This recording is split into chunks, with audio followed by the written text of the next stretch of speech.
if you're old, previously injured, weak, and out of shape, forget it. Actual science, the meta-analyses on volume tend to show that more volume equals more growth. The thing that gets everybody in trouble is too much, too soon, too fast. I tell people that are really looking for more range of motion, if you really want to maximize this, throw out your furniture. You could do everything right and you can still get hurt because the world isn't perfect. People's exercise selection is far more arbitrary than they would like to admit. They just pick things because they like things. I'm all in on bodybuilding because I want to compete in it. I need to compete in something or I'll go crazy. All right. Hey, great to have you on the show today. Really appreciate you coming out. And we were just talking a little bit before the show about how hard it can be to manage what we're doing just because it's so much fun. You tend to overdo it a little bit. I've been overdoing it for decades here, so I almost don't know any other way. Bodybuilding, strongman, MMA, doesn't matter what it is. You know, I mean, look, I'm not clueless about load management. I've studied all the stuff from Australia and Tim Gabbett. I have learned from smart people. I have a coach that kind of guides me so I can get out of my own way. That being said, it's still, there's things that are ingrained, and I'm a big believer in hard work and, consistent daily effort and things like that. And the answer is always like the opposite of typically what you're currently doing. Or in the middle, right? Yeah. Somewhere in the middle. I think with all the research and all the information out there, it would be interesting to learn, like, what is the minimum effective dose? Like, does anybody really know? Because does anyone do so minimal that they would actually know what the minimal effective dose? I mean, maybe sprinting fairly hard once a month is like plenty. Mm-hmm. But like, who's going to really test that out? I mean, what we have, I think, is in hypertrophy, we have some semblance of a framework on, minimum dose to maximum recoverable volume, stuff like that. Mm-hmm. But the other qualities of fitness, there's not much in the way of a framework built around those things. Maybe with endurance running, I've never really gotten into that world.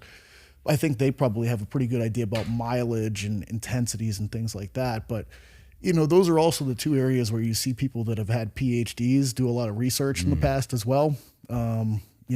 Exercise physiology kind of started off as a bunch of endurance runners that started measuring themselves. Mm-hmm. And then we have a bunch of really smart people that have PhDs that also sort of have focused on bodybuilding and hypertrophy.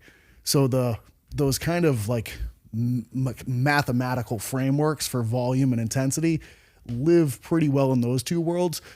We have nothing like that for sprinting, as far as I know, other than kind of things that have been presented by Charlie coaches. Francis and so forth. And there's a lot of good research in each field, but I think there's always someone that comes along and shows us a different way. How do we know 50 sets of 50 reps is not like superior to 10 sets of 10 or, right. I'm not saying that no one's ever done it. I'm not saying that no one's ever done the studies on it, but it's just kind of hard to study.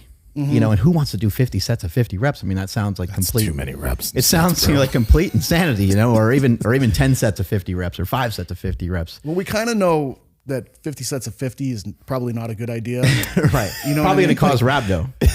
But also we have some idea that around 30 reps is that upper end for growth. But the 50 sets from a research perspective might not be far off. Right. We have all the science-based people now on social media that are terrified of volume and fatigue. Uh-huh. But the actual science, the meta-analyses on volume tend to show that more volume equals more growth. And I think the research is showing all the way up to 43 sets a week for muscles leads to more growth. Now, everyone speculates that there's this, inverse U-shaped concept, but we haven't seen the downside of that U in the research. So it's kind of a tricky one. But when it comes to something along the lines of plyometrics or sprinting, we have some things in an NSCA textbook on foot contacts, but it's definitely not as clear cut or has measured in a controlled scientific setting. Some things come down to the Prilipin's chart type of thing where it seems like 20 reps or between 20, maybe between 18 and 30-ish reps of something fairly difficult, box jump, box step, depth jumps. a squat, bench, deadlift, it seems like we have a decent understanding. But what's the understanding of when someone's capable of doing way more than that? Does that bring way more benefit if the person's prepared for it? You always see it on the actual scatter plots of data where you've got like the one dot that's like up and away to the right corner. You're like, who is that guy that like handled, 85 sets a week or whatever it was, and made this sort of linear progress on that.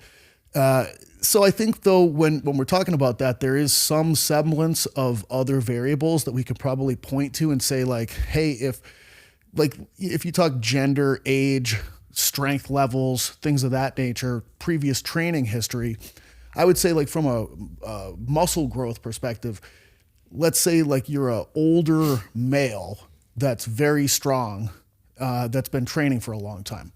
Your volume is probably on the low end of what you can recover from in comparison to a young female that's not strong, that has not been training for a while. Mm-hmm. So there's probably some sort of a, algorithm that we could point to and say, this is predictive of your characteristics, your demographic being in this sort of a shoot for most likely volume, but then having some sort of an auto-regulated feedback system of, hey, how's your training going this week? How's your body doing?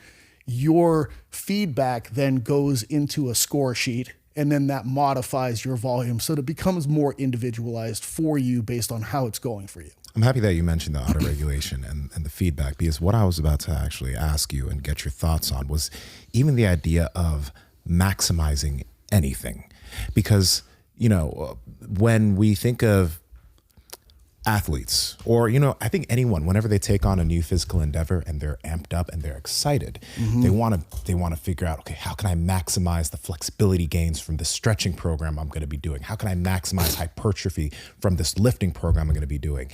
And then they get into trying to do as much volume of that thing as they can possibly recover from. Their body sends them these signals of slow the fuck down. Your knees aren't working right. Your shoulders are feeling kind of iffy. No, I can keep lifting more. Boom, something happens. Yep. Because they were trying to maximize.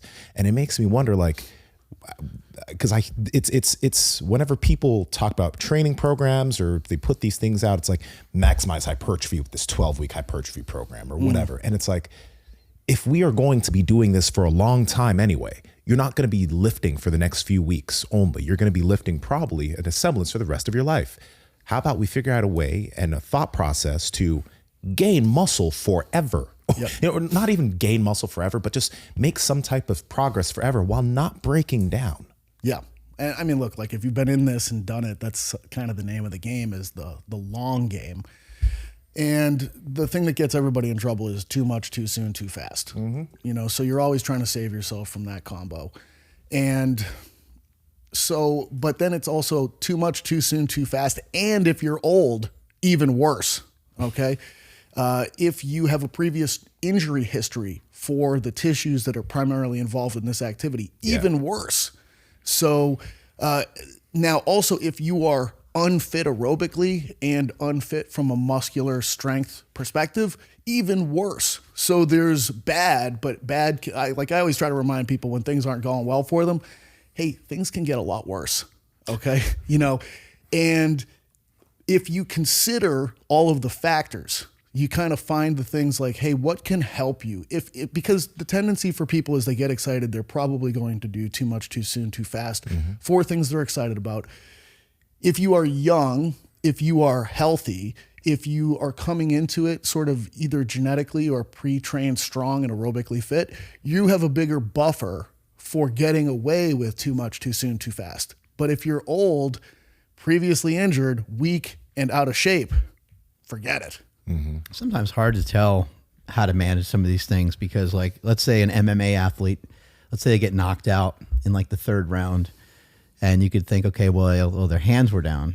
Well, were their hands down because they typically have bad technique, or do they typically have bad technique when they're fatigued, or was the guy just completely exhausted? Right. And then you're like, okay, well, what are we going to work? Maybe we need to work on a little bit of all those things. Mm-hmm. But it sometimes gets to be hard. And even if we're talking about like back to this 50 reps, not that I'm a proponent of 50 reps, I'm just throwing out weird stuff, but I think it would just depend on like what you want it to work for. You know, we would say that like it's uncommon for 50 reps to be something that you hear larger people say like, oh, I did sets of 50. Like that's what really worked for me. It seems like the load is not enough maybe for that particular person to maybe make the exact gains that they want. However, we do see on the flip side, sometimes people doing calisthenics and they develop quite a bit of muscle mass, but maybe not to the hypertrophy of like a bodybuilder. So I think it depends on, you know, what's someone's goal? What do they want to look like? Do they want to look like an MMA athlete that's like a heavyweight that has like long limbs and just is sort of muscular? Or do they want to look completely jacked and shredded and compact like a pro bodybuilder? You know, I feel almost like I incompletely answered your question in terms of like timelines and, you know, trying to rush the process, and because that was an involved question, and this is an involved question as well in terms of like, you know, training style, repetition range, what you're going to look like, how you could perform. And also we talked a little bit about like a data set and a scatter plot and seeing people, hey, here's your trend line. Here's what the study is going to publish, which is the mean, the middle response of the average conglomeration of data put together. But then you have these individuals that are either, you know, low end, high end, whatever.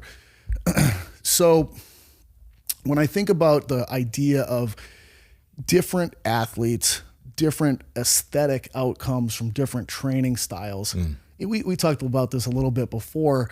So much of the aesthetic is going to be like your genetic setup.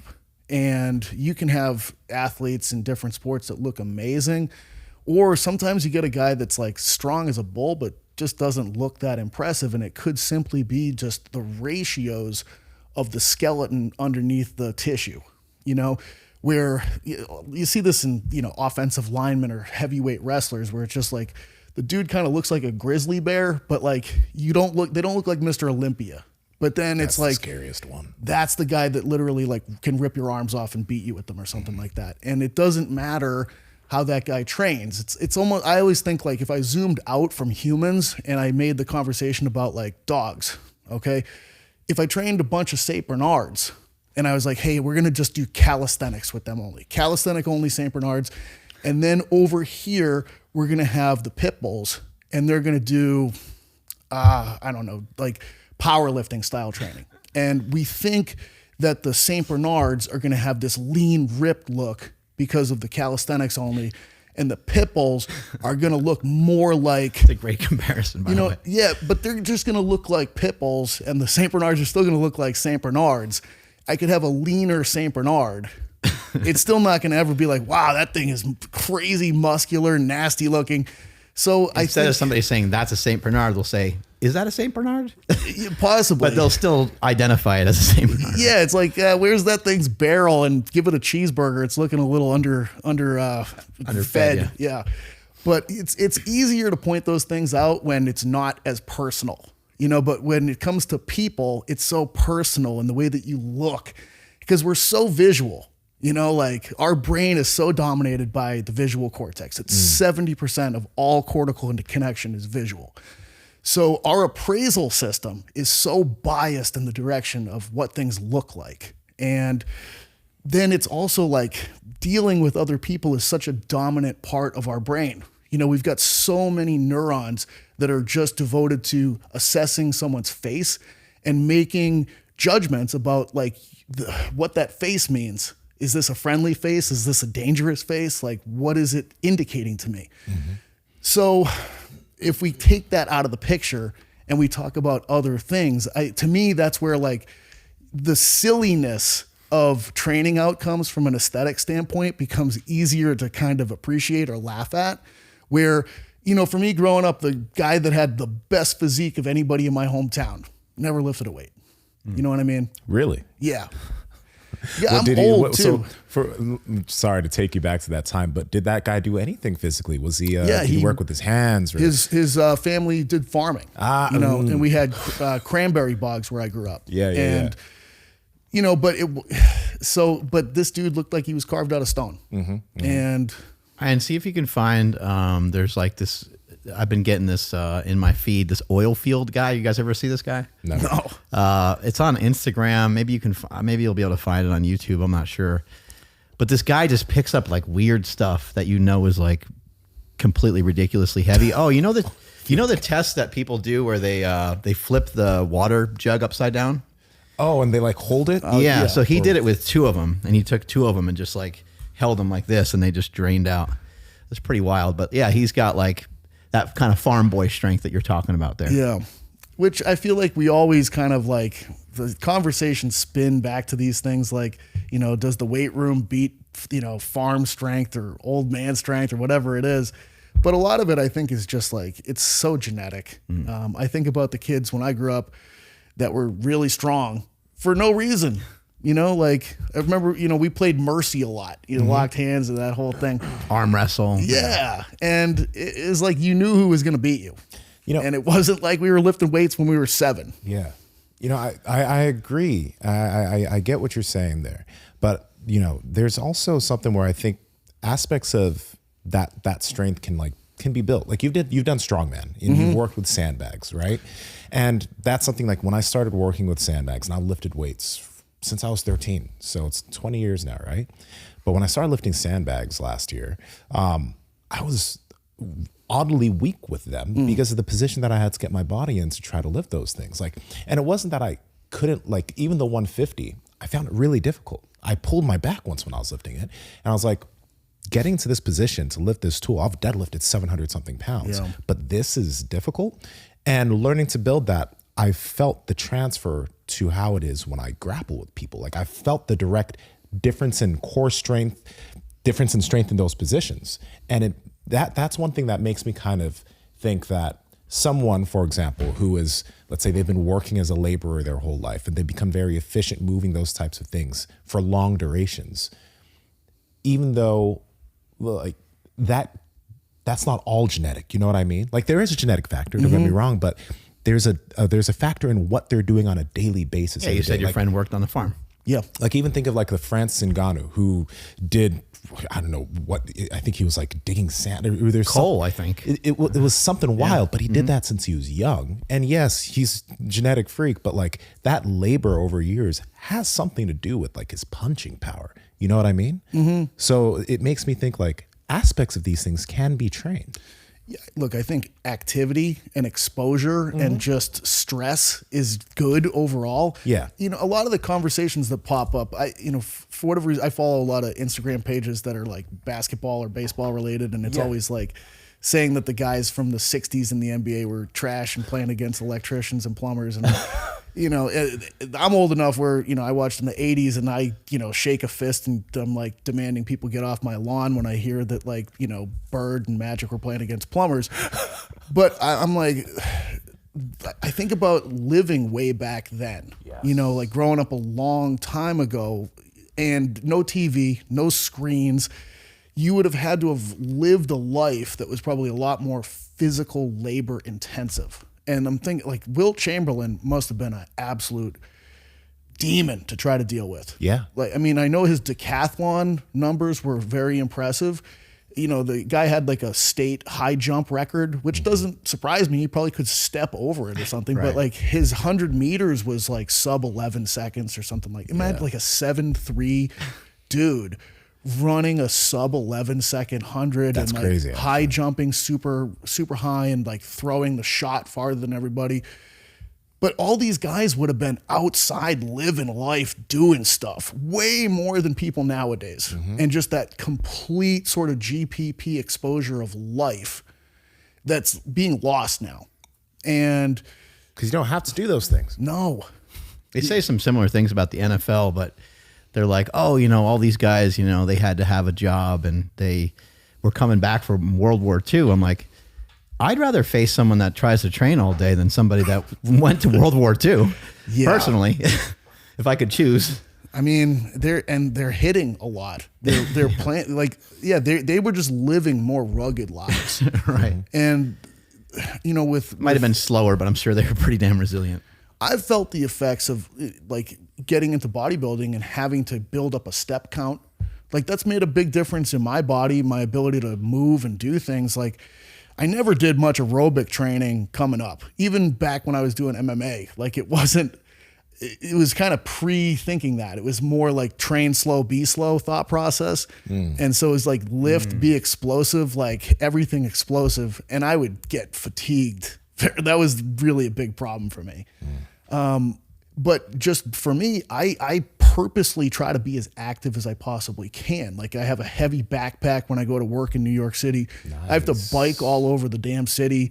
You know, it's literally, I'm getting like 20,000 steps a day from the combo of being on a bike, parking that thing, walking places, going to lift at different gyms, etc. But I'm like a nomad out there in a lot of ways.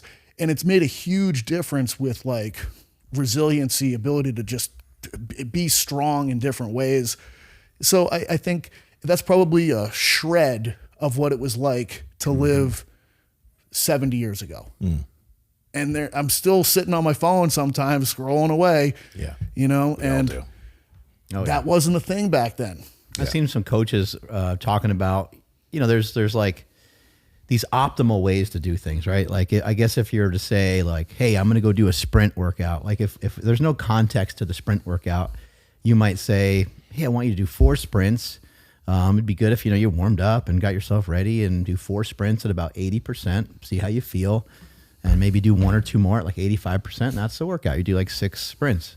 And I say, all right, well, how much rest? And you say, just rest as long as you need, you know, just until you feel ready. You can run again. But I didn't share with you that I want to play football, you know? And in football, you have to sprint often with like very little breaks, or soccer or something like that, right? So now the context changes. And now I need to do something slightly different, because I'm not talking about maximal force output. I'm not talking about trying to run as fast as I possibly can. I'm talking about being conditioned to be able to run 20 yards at a pop, 40 yards, 30 yards, and so on, if I'm like a tight end or something. Well, I think that, you know, you were talking about sandbags being exposed, and this is talking about kind of similar, which is all just contextual fitness. And how fit are you in a point where you're fatigued in a fight? And is it a tactical issue? Is it a technical issue? Or is it a contextual fitness issue?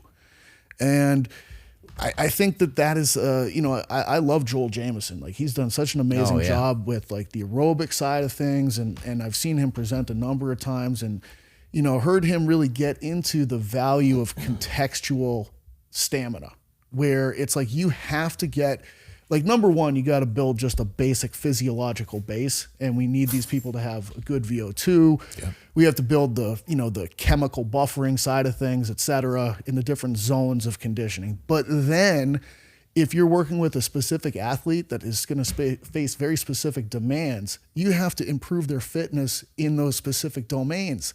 Like the ability to shoot free throws in the fourth quarter of an NBA game, where you've been, you know, in a track meet up and down the court the entire time. And now it's pressure and you're fatigued and you're supposed to have fine motor skill displayed right now. If you aren't practicing free throws under that level of fatigue, you're not prepared to shoot free throws under that level of fatigue. If you're not practicing keeping your hands up and the technique involved with being in an MMA fight, 20 minutes in, that many rounds in, you need to prepare the athlete for exactly what they're going to face. I'm almost reminded of like the old stories of the Bulgarian weightlifting team, where they would build the Olympic competition weight room, or you know, the facility in their training hall. You know, that way the athlete comes in every morning. They sign the paperwork that you're going to sign the morning of. The locker room looks like what it's going to look like, so that when the day comes, there's nothing that hasn't been done a million times before. That is specificity to me. Like, a true coach understands specificity on that level. It's not just about like sets and reps. It's also about like, what is going to be the logistical setup of the day, the order of events, the time that you're gonna have to sit around and wait and to perform, the noise of the venue. You know, and NFL teams are smart. They pump in crowd noise. Like, you have to consider these things, because if you get hit with a stressor that's never been presented to you before, well, we just found a weak link. There's a bottleneck that has not been dealt with before that is going to limit you right now. Is there, are there more injuries than ever right now, or are we just like hyper focused on injuries in sports? And are there more non-contact injuries than we've ever seen before? Well, I mean, a good friend of mine, Derek Hansen, who's Charlie Francis' disciple. He was, assistant coach with Charlie Francis. He's been doing this for a long time, and he works with the NFL and NBA and NHL and a number of the other professional organizations. He, in his spare time, loves to kind of chronicle the number of non-contact soft tissue injuries that are taking place at these major sports. And for sure, there's been like a uptick in things like Achilles, ACL, these traumatic, immediate onset kind of injuries that are taking place. Boom, gone for a year. Yep. And the reasoning for it is multivariate, like all other complex things. But one of the things that he really tries to point out is lack of consistency in training of the athletes coming into the season. You look at the NFL, the collective bargaining stuff has limited the number of hours that the players can be with coaches leading up to the season. They're kind of with their own, fitness coaches doing who knows what. You look at the 90s or something like that, where those athletes are with their team in the off season a lot more. They're running more football specific drills, a lot more. Even I just saw the Cowboys Netflix documentary, and those dudes were partying their asses off. But like, you still have Michael Irvin out there on the training field running consistently every day, getting the exposure of those high speed training runs in on the playing surface they're going to be on. Because people point at everything. They point at, it's the footwear that's changed. It's the playing surface with the turf that's changed. But I think that the one thing that's not being considered is the exposure of the athlete to the demands that they're going to face on the surface that they're going to play consistently. It's also just really hard, and these are big athletes. Can we actually prevent it all? Not gonna be able to prevent all of it, but maybe we can prevent more of it. It's real tough. I mean, the NBA faced an onslaught of Achilles things in the playoffs last year. Okay, like major dudes going down left and right, and it's not like these guys are untrained. It's not like they're weak. It's not like they're aerobically unfit.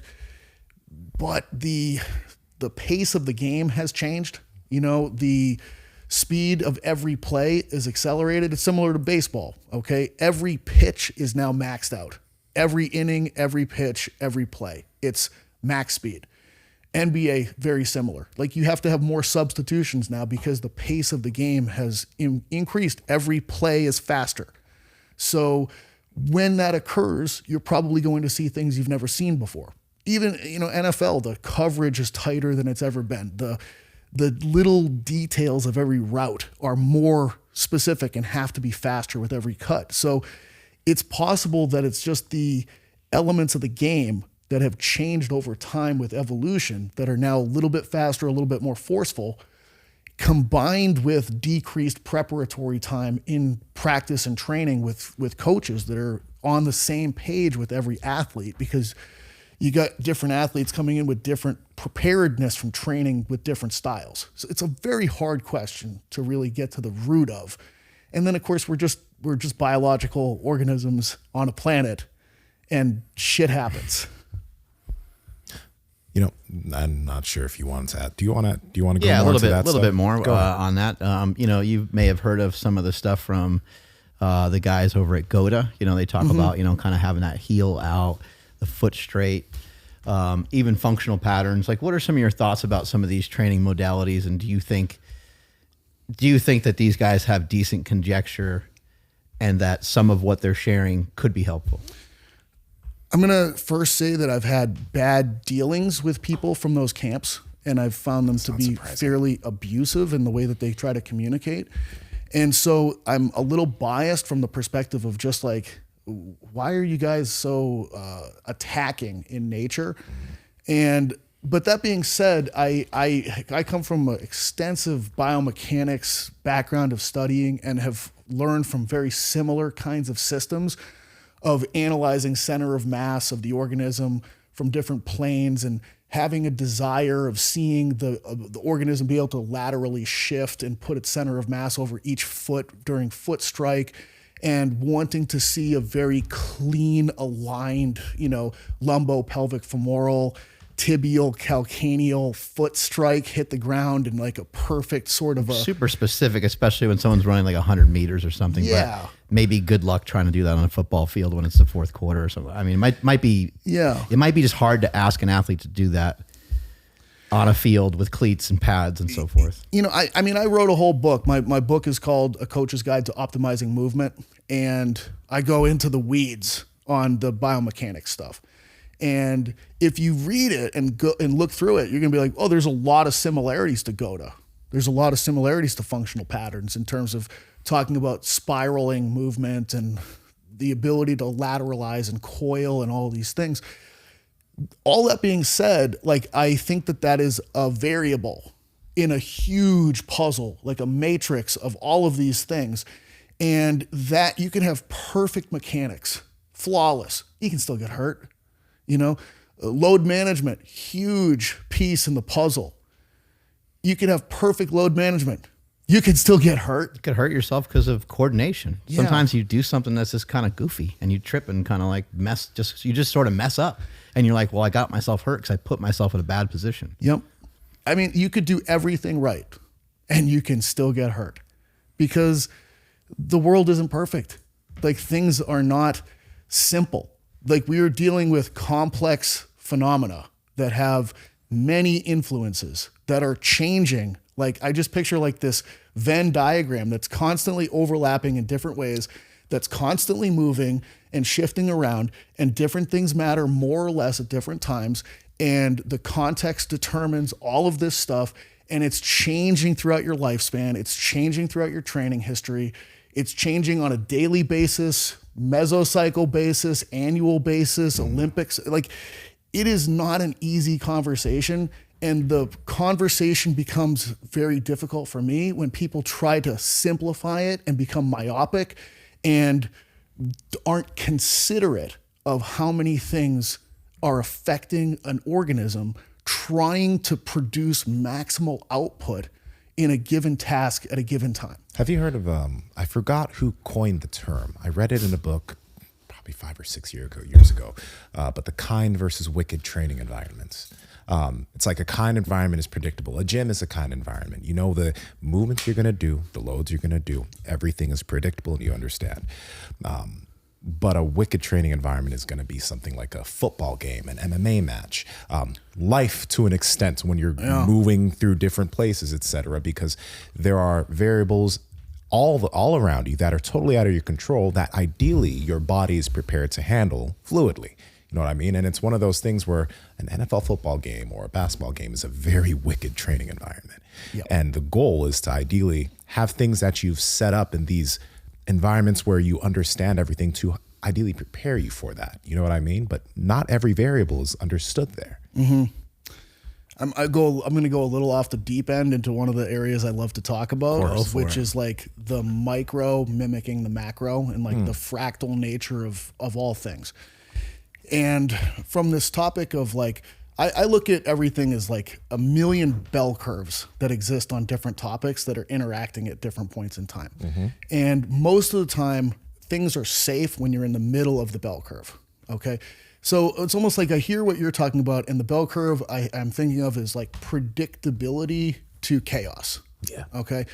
And that's a very common bell curve that I think about as like rigidity to chaos. And in the middle is variability.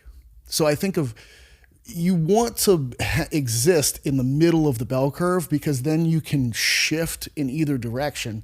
And if your baseline existence is on one tail of the bell curve, like I'm too rigid of a human, I live over here and it's very hard for me to be able to get over to deal with a chaotic state. Okay, like you can think of this as like, you know, someone that's lived a very rigid existence and then they get thrown into like war or chaos and like they cannot cope with it. Okay.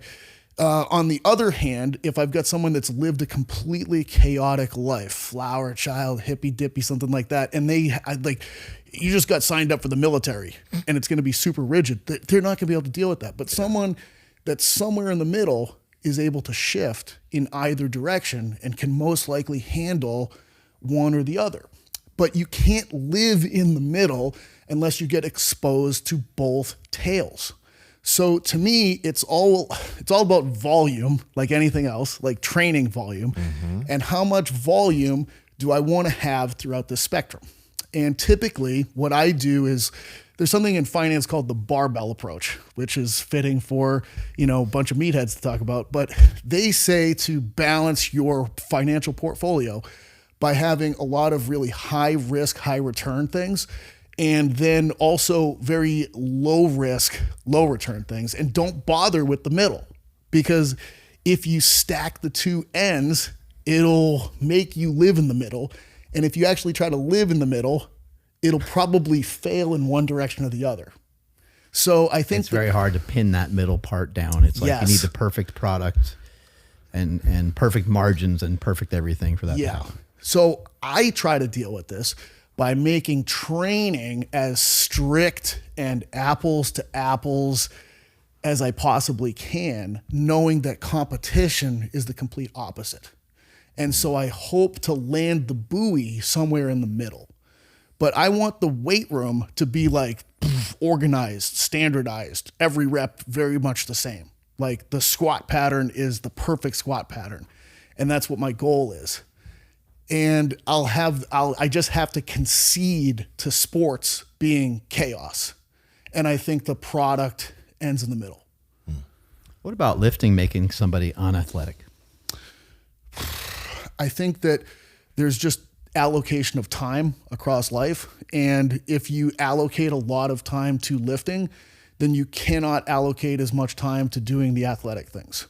I think that if you just simply maintain and hold on to the athletic things and give them enough volume, you'll probably hold them, but then you don't have as much time to be able to lift and drive that variable super far.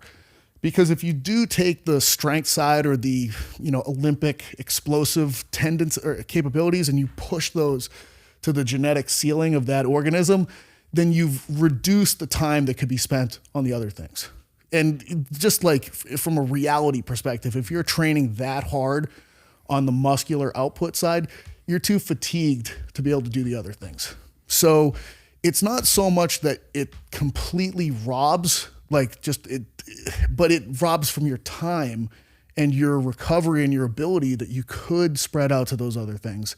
And by not doing those things, they go away.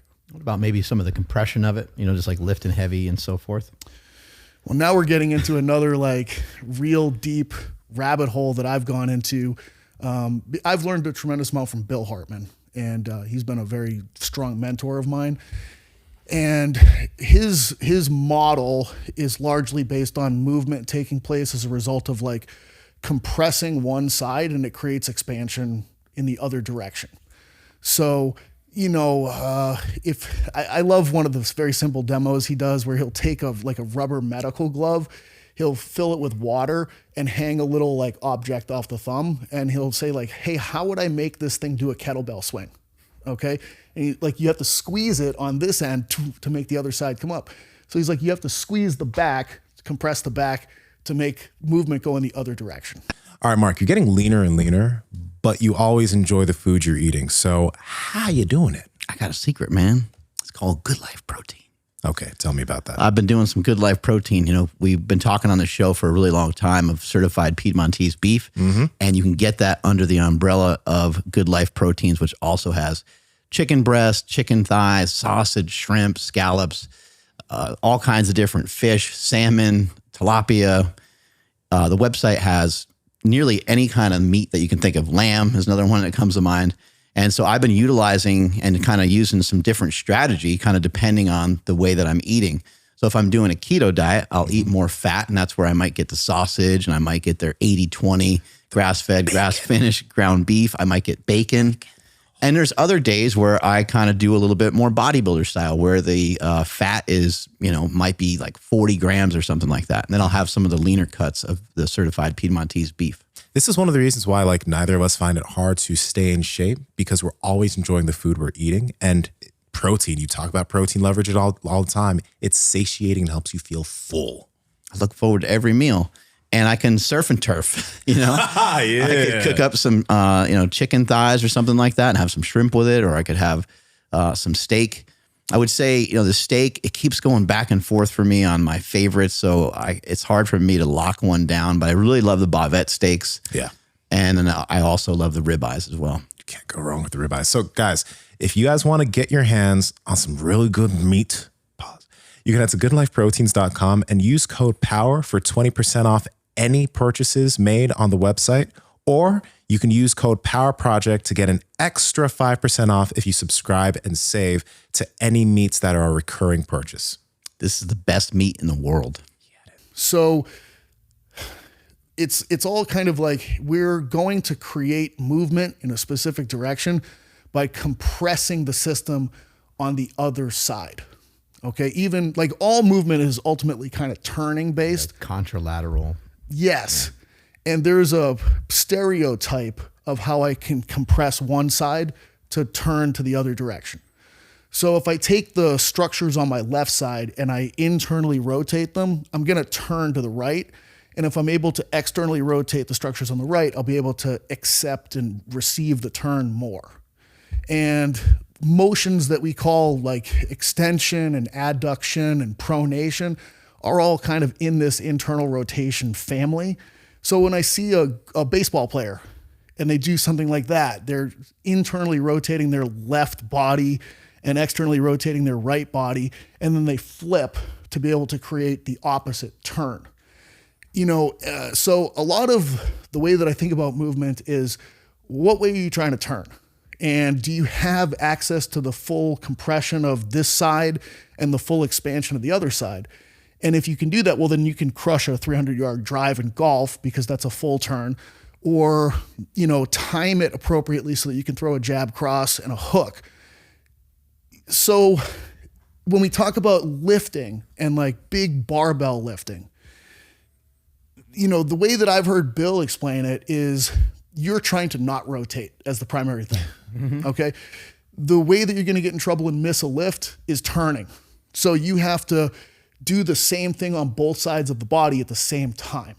And what that typically does to be able to create big sagittal movements is it compresses the back side, the whole front and the whole back at the same time. And the big muscles that do that squeeze the skeleton front to back. And over time, like all things, it's like timing and sequence of adaptation. Neurologically, you'll learn how to do this first. So you see a new person get on a bench and they're, doing all kinds of weird stuff, and they have to neurologically learn how to not turn first so that boom. But then structurally, you can make adaptations. And so the main adaptation he's talking about is literally kind of the big picture compression of the axial skeleton front to back and back to front, and squeezing it and pushing it wider laterally. Like if I was to take a rib cage. Louis Simmons talked about a lot, and he would talk about, he'd take like a broom. He just like would do the wackiest things, but he'd take a broom and he'd stick it like in his oblique, and he'd like shoot it across the room by like flexing his stomach. And he was basically saying that that's kind of how you want to flex and hold your position when you're doing like a squat. I mean, you're not going to turn. Like if you take a rib cage, it's normally going to be shaped kind of like a barrel. Okay. And if I keep squeezing it front to back, it's going to become shaped more and more like a 2x4. And a barrel can roll and turn like a rocking horse bottom. Mm-hmm. If I keep flattening that out, it's not going to be able to turn very well. And so you watch bodybuilders or powerlifters or wrestlers go to run, and it usually looks like that. Right. And they might be flexible. Like, hey, this guy can do the splits. He can do. That's what we saw with Juji Mufu. I put him on treadmill, and he had a difficult time. He had a difficult time running fairly fast. But he doesn't ever sprint, so it's no surprise. He's not used to it. Right. But it's that fluidity of turning that kind of gets lost. And he's really mobile. Yeah, in a lot of different areas, doing splits and all kinds of stuff. Yep. So I think that it's the difference between just range of motion and then motor pattern expression of throwing, running, cutting, just the ability to try to turn. And if your goals are turning related and all you do is really heavy strength training in the sagittal plane, I think that the adaptations over time are going to change the overall skeletal shape and reduce the turning capability. And to me, that's like the real critical conversation that I would like to see get measured by scientists, because we're really accepting of the idea that resistance training is going to change the shape of your muscles, but we're not having the conversation on what happens to the shape of your skeleton as much. That's a big part of functional patterns, is that's what they believe through their system. That's what they believe through their system, that they can change some of the structure of the bones, shifting of the bones. It's I think it's a difficult conversation because I'm a very skeptical person. I'm very science-oriented, empirical. I respect how difficult it is for science to come to conclusions. Do you think for, let's just say you and I, right? Like we got some muscle tissue in the chest and stuff, and obviously, you spend a lot of time lifting, right? Do you think that our skeletal structure would show that we're pulled forward? That be more of our muscular structure? I think that's a very skeletal-based thing. Okay, like if you push someone's skeleton, like if you Leonidas Persian kick somebody.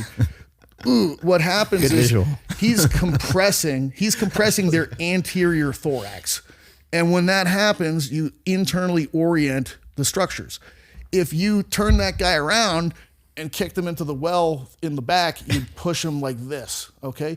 If you double Leonidas kick them at the same time, he'd have invisible lat syndrome, is what would happen. You would, and he'd just widen out this way. But for bodybuilding, that's a good shape. For powerlifting, I mean, if you look with lifting, you do think you can kind of move those structures around a bit? I think it's an adaptation that takes place over time. But there's not a lot of research in that area, you think? There's none. Oh. There's none in terms of the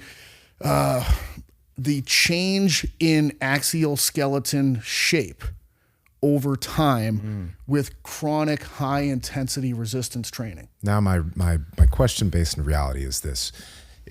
Research would be great because it's good for us to have papers that say this happens. But the thing is, my curiosity is like being rational and seeing as much as we have with athletes who have taken that to be their focus and the way these athletes move. If somebody has a goal of trying to build muscle and trying to move, they should probably take an approach that does have a level of resistance training, but includes things that will keep their movement integrity, right? Yep. Because I mean, I think all of us three here, like we see it with people, and it's good to have papers that prove it. But when you see it, it just shows that you kind of want to adjust the approach if your goal is to maintain a level of good movement integrity. So I feel like people don't really know what my shtick is. You know what I mean? Like and you're getting into the meat and potatoes of it. So I love meat and potatoes. I mean, if you don't, like this is a big meat and potatoes table. You know what I mean? There's no Impossible Burgers flying around here. But that's the question that's driven me crazy, because I have always wanted. I grew up in a time like, I as a kid I didn't really watch that many cartoons, but I watched like old NFL films videos and. Wait, what? Like, I love all that shit. Like growing, like with the voice, Jim Marshall and the Purple People Eaters come out on this freezing Minnesota John day. Vicenda, I think it is, right? Dude, that was what I grew up with. Stuff, yeah. Okay. John Madden leads his grizzled bunch of pirates out for their clash against the Kansas City Chiefs. Yeah, like the guy was like an epic writer, and he had an epic voice. Really? Yeah. And like they were, breakthrough cinematography, the whole thing. But like, I grew up, my grandparents raised me, and like, I didn't get to pick the channels. You know what I mean? Like I was watching what my grandfather was watching, and he wanted to watch NFL films when, and that's what we're watching here. But I loved it. And anyways, like seeing those athletes of that time period, the Bo Jacksons, where it's like, this is a muscular monster who's also like just freakishly athletic. Like, insane. He's right here, rookie card right here. Wow. I don't know if I noticed that and it primed me or what. But, I grew up with the Bash Brothers. Like, I wanted to be a professional baseball player, and I grew up in Cape Cod, Massachusetts, the Cape Cod League. So as a kid working summer jobs, and the players, they have to live with the host family. And Bash Brothers, by the way, Jose Canseco and Mark McGuire. Yep. They have to work a summer job. So I would always, I worked at these kind of jobs, like it was a tourist place. So we had like, a bumper boat place with batting cages. I worked there. And there'd be Cape Leaguers that worked there as well. So I'm like a 14-year-old kid with this future major leaguer, and we're hanging out at the bumper boats all day. And like, this is like a god to me. Okay. And these guys are jacked. And because you just got to, this is mid-90s stuff. Mm-hmm. And couple mullets maybe. There's Oakleys, chewing tobacco. Maybe like bum equipment, like the boat neck shirts and fanny packs and just clown pants. Yep, all the way around, like just meathead you stuff. And but these are also like, these are the guys that are going to be in the show pretty soon. And so my whole like life was, and also I grew up watching those ESPN fitness shows too. All right, like. Corey Everson and that kind of thing. Yeah, Kiana was a big influence on me as well as a teenager. Those girls were hot. That's super hot. Yeah, I don't know why anybody wouldn't have been watching them. How do they not still have those shows on now? Big fail. So I guess Instagram has replaced it. Yeah. But my whole thing was like, all right, I want to be a pro baseball player. I got to get jacked. I don't want to live in Massachusetts. I want to live in Hawaii with Kiana. So I'm going to do those kinds of workouts. And it all kind of tracked me towards like, get jacked, be athletic. But for me, as a kid, like having no concept on how to manage these things, et cetera. But it's my obsession, you know what I mean? Absolute obsession. And then running into these bottlenecks of losing athleticism with trying to peak strength and muscular output and things like that. And then trying to learn from like really smart physical therapists, really smart movement systems. And then I just have one of these brains where I want to make everything into a spreadsheet and put it into a box and make it make sense for a strength and conditioning system. And so where I arrived at was I created this continuum that I refer to as the ground continuum. And everything to me is based on this concept. And I define ground as the external world that you interact with, and that it comes in two forms. One is the neurological feedback that you get from touching things, and the other one is the external support of the objects that you're interacting with. So the neurological feedback one, I always say, if you've ever been to New York City and you have to ride the subway, like you can spot a tourist real fast. They get in, they try to look at the map of where they're going. The map is useless. Don't ever bother with that thing. And then the train doors close and it lurches forward and they get thrown around, okay? Because they're not holding on to anything. Yeah. If you even have one finger on that pole, you're gonna be able to balance and deal with it pretty well. Because the neurological feedback of touch and having an proprioceptive sense around that. Then just external support's fairly obvious. So sports exist on this continuum for me. And there's extremely low ground sports, extremely high ground sports. The most extremely low ground sports are like Olympic diving, figure skating, half pipe skateboarding. Those are three classic examples. The other side would be powerlifting, interior line play, and football. Really classic examples. High ground, low ground. So wait, question. Yep. Maybe I'm just not getting this. What makes it high ground and low ground? Because I was trying to understand the similarities between those and these. What makes it high ground and low ground? Well, diving is the least amount of matter that you're interacting with while you're performing the sport. I see.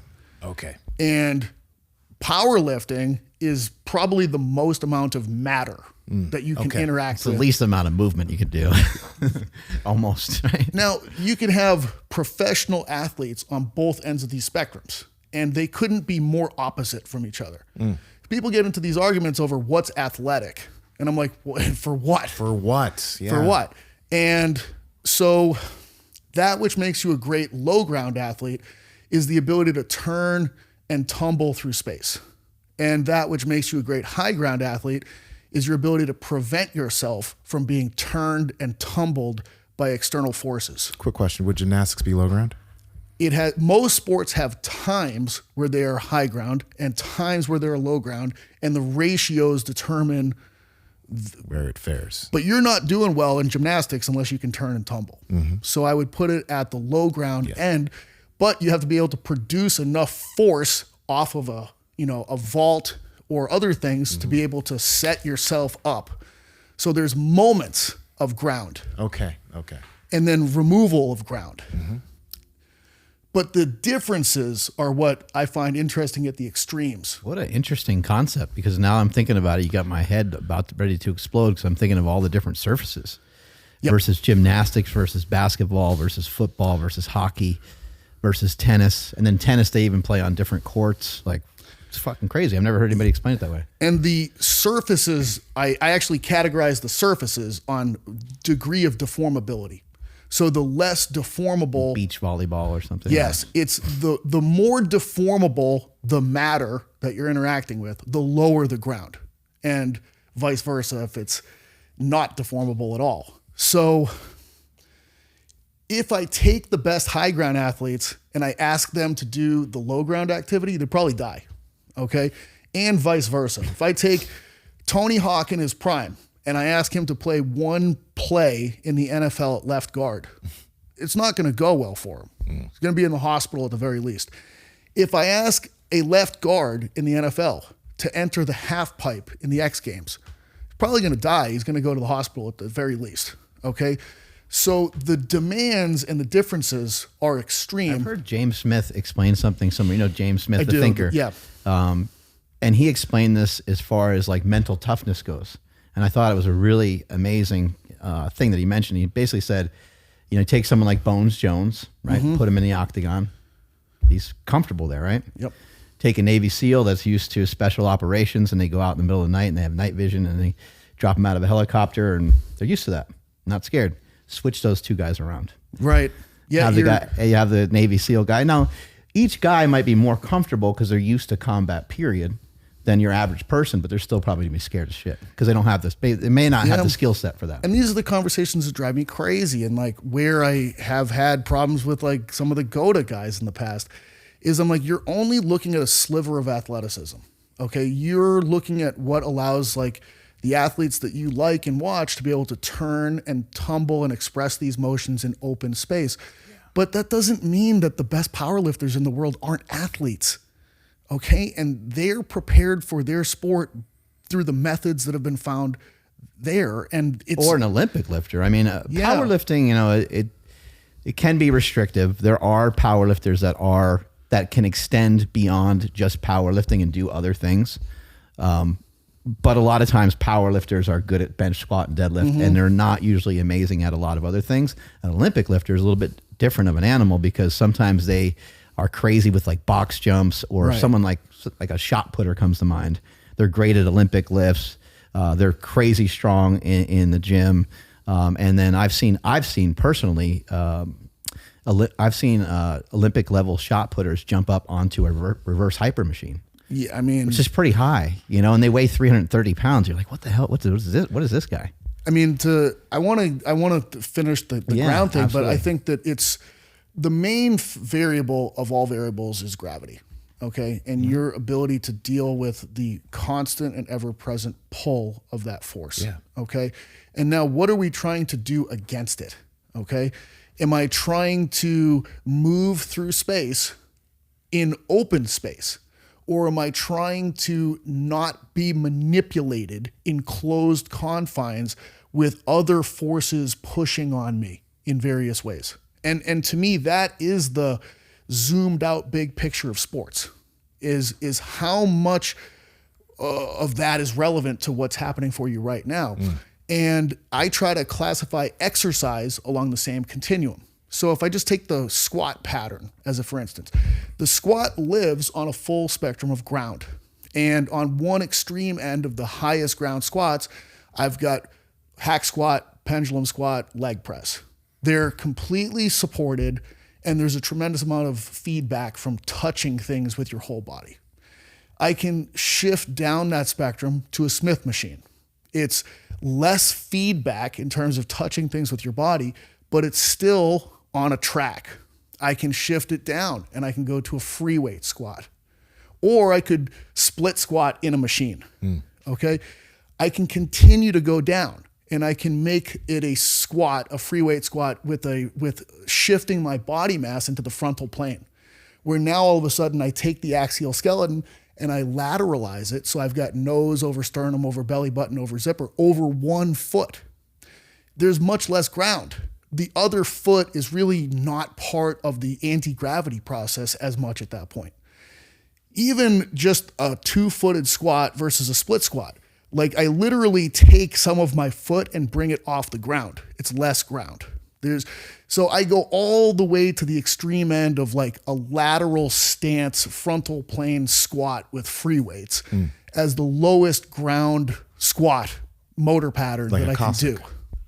Similar to that. I have very specific mechanical considerations. Yeah. And like, if we have time, I'd bring you through it and you'd be like, that's not a Cossack. This is a different thing. And like my adductor feels like it's going to rip off the bone. But it's the thought process is that it lives over here. It's still the same motor pattern, but the characteristics that would allow you to do that well are not the same characteristics that would allow you to hack squat 8 plates per side. Okay. And the adaptations are going to be different. So the adaptations to the highest ground squats will improve your ability to grow tissue and reduce your ability to turn and tumble. And the adaptations that take place on the extreme low ground end are probably ideal for being able to allow you to manipulate your own body through space with motor control and be able to spin really fast in one direction or the other. And I have that same exact paradigm for every motor pattern that's trainable. So pushing, pulling, hinging, squatting, plyometric activities, triple extension, throwing med balls, changing directions, etc. And the sequence of introduction is, if you're a new person coming to train, we always start with the highest ground version of everything because it's the easiest one to execute. And then depending upon your needs, like I'm still old school, like I still think of program design, step 1, needs analysis. And now I just superimpose this ground concept. What level of ground do you need to reach from a motor coordination competency standpoint? And I would just strategically strip away ground to land you into the exercise that matches with your sport / your goals for ground needs. And then I would allocate training volume to different, shoots of this for different sports. So soccer athletes would get some percentage that matches their exact needs, but then they would also receive kind of a barbell approach as well on the other extremes. So if you want it all you want to be strong and be able to move with proficiency, then you do a lot of what you're mentioning. And you do a lot of what you're mentioning. You practice a lot of it. You sprint and so forth. And I know, like more recently you got into bodybuilding. You said you have discontinued doing some of those things because of body weight and so forth. But I would say that is kind of how you can have the best of all the worlds, is to brush up against all these different concepts you're talking about. I don't personally have the motor coordination and competency to do a lot of the lower ground variations of motor patterns. I can't competently squat in those areas, and they're probably not conducive towards pushing me towards the goals that I have. So you're not covering all of it. I mean, it's impossible for most athletes to really cover all the ground that we're talking about. Also, what we're looking at here is that's just a straight ahead run. Right. That's not like that's not as low ground as other drills can get. Like we could say fairly, anyone could do what you're doing. You're moving fast and it looks good. Yeah. But anyone can basically hit an 80% sprint. Right. Yeah. And that doesn't mean that I'm going to be any good at some sort of a unilateral lower body exercise, which I can tell you right now I'm bad at. It's like, but I'm also trying to compete in bodybuilding. Yeah. And the drills that are going to help me best to grow tissue are probably going to be the high ground. I want to be in a hack squat. Like, I don't even want to have a barbell squat right now. It's probably not as exactly conducive to just growing quadriceps, you know? You're being real specific with it, I see. Exactly. So I could take all of these other motor patterns, and I do believe in some level of exposure to the different levels, like a sandbag, for instance, when I think about it, because my brain just works on this whole classification system now. And I think of it as, okay, that is a hinge with a deformable object. So it is lower ground as compared to a barbell by a substantial margin. And your motor competency with that level of ground in the hinge just wasn't there. You just needed exposure to that so that you could adapt in that shoot, because it's specificity. It's just preparedness for a certain type of specificity. And I just want to have a more clear-cut lens for identifying specificity. Because otherwise we're just, my thing is I try to point out that people's exercise selection is far more arbitrary than they would like to admit. They just pick things because they like things, or somebody that they know liked the thing. I will never go to a doctor ever again about my general health. All they want to do is put you on pills. Really well said there by Dana White. Couldn't agree with him more. A lot of us are just trying to get jacked and tan. A lot of us just want to look good, feel good. And a lot of the symptoms that we might acquire as we get older, some of the things that we might have, high cholesterol or these various things, it's amazing to have somebody looking at your blood work as you're going through the process, as you're trying to become a better athlete, somebody that knows what they're doing. They can look at your cholesterol. They can look at the various markers that you have, and they can kind of see where you're at, and they can help guide you through that. And there's a few aspects too, where it's like, yes, I mean, no shade to doctors, but a lot of times they do want to just stick you on medication. A lot of times there is supplementation that can help with this. At Merrick Health, these patient care coordinators are going to also look at the way you're living your lifestyle, because there's a lot of things you might be doing that if you just adjust that, boom, you could be at the right levels, including working with your testosterone. And there's so many people that I know that are looking for, they're like, hey, should I do that? They're very curious. And they think that testosterone is going to all of a sudden kind of turn them into the Hulk. But that's not really what happens. It can be something that can be really great for your health, because you can just basically live your life a little stronger, just like you were maybe in your 20s and 30s. And this is the last thing to keep in mind, guys. When you get your blood work done at a hospital, they're just looking at like these minimum levels. At Merrick Health, they try to bring you up to ideal levels for everything you're working with. Whereas if you go into a hospital and you have 300 nanograms per deciliter of test, you're good, bro, even though you're probably feeling like shit. At Merrick Health, they're going to try to figure out what things you can do in terms of your lifestyle. And if you're a candidate, potentially TRT.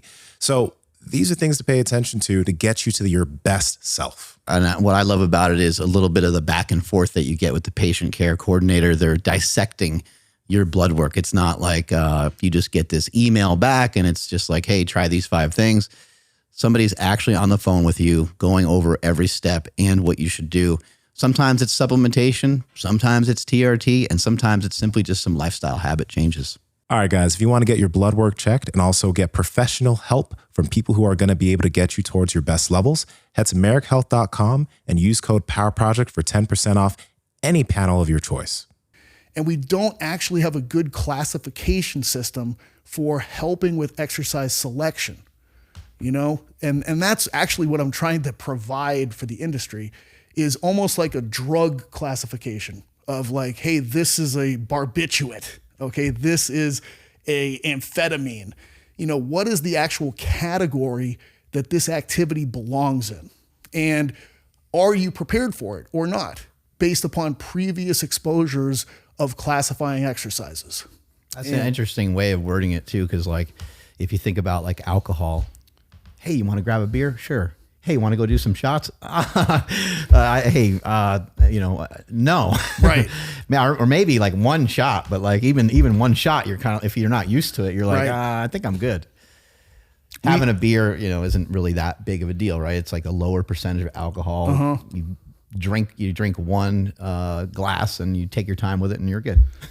To me, You're not used to it. exercise selection and progression has been the most under the radar poorly executed upon topic in the entire industry. And it's the literal tool that you're choosing to get the job done. And we actually don't have a good nomenclature or categorical understanding of the tools. And that's been the thing that I think is the problem, and the thing that leads to all the arguing is it's an emotional nomenclature that is used operationally by the industry, as opposed to more of an objective, clearly defined set of parameters.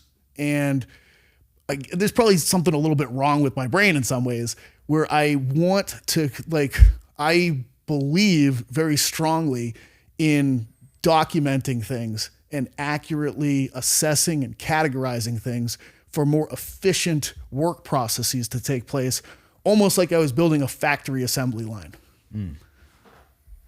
Okay, so I have a question for you. I know you and your new goals specifically come to bodybuilding.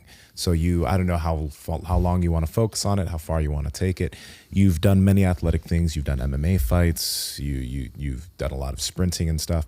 So for you, are you doing anything to maintain some of your other capacities that you've had? Do you care about that right now? Or are you more so, I'm diving into this later on in the future when I'm not focused on this, I may try to get some of that back?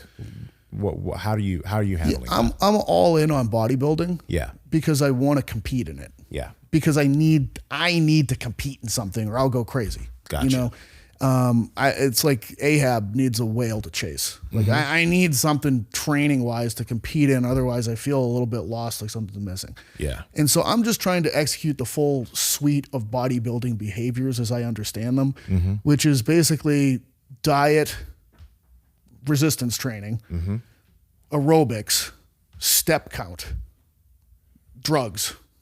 Okay. Like that's kind of it. All right. And is your goal to be an IFBB pro? Yes. I want to be an IFBB pro, and I don't want to just hit being a pro. I want to compete as a pro. I see. Because I feel like I can do this sport for a while. You know, it doesn't require first step quickness, which is decades lost at this point. You know, like all it takes is just training, dieting, drugs, and I can do that. I can do that at 45. I can probably continue to do that at 55. Like it's straightforward. It's not easy, but nothing's that hard. It's just the consistency of doing it on a regular basis. And you got into this because somebody was like bitching about how hard bodybuilding is, right? They weren't bitching about it, but I just felt a level of an air coming off of them of like, none of you peons. A hell of a reason to do bodybuilding, right? I mean, such a commitment.